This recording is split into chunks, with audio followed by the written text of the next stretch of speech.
For Hofstra today, I'm Kate O'Brien, joined today by Beth McGuire, the Senior Assistant Dean of Students and Director of Res Life. Thank you so much for joining me. Happy to be here. Thanks so much.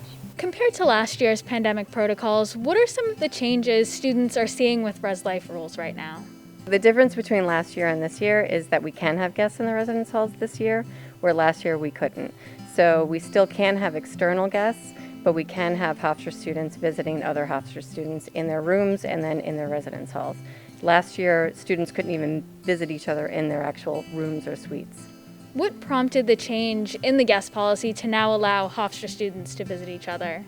So we followed the science, and that was the biggest thing for us, is to follow the science. And since everyone is vaccinated, it makes it easier for students to be able to visit one another. And that's the reason why we can have external guests, is because it's difficult to prove vaccination status for those students or family or acquaintances that aren't part of the Hofstra community. What about the non-Hofstra student policy? Can we expect to see that changed anytime soon?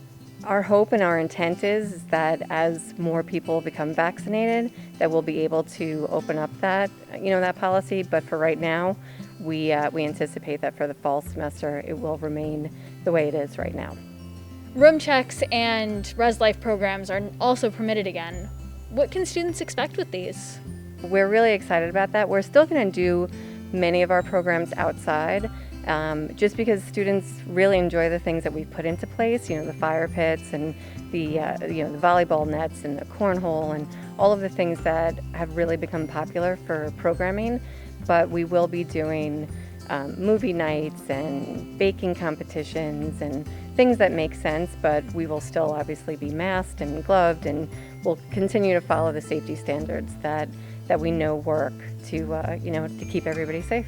Finally, is there anything that I didn't ask you today that you'd like to mention?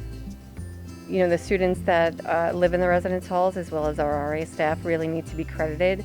They've been really great about following the policies and procedures to make sure that our community is safe and to make sure that we remain open and we can have a residential experience.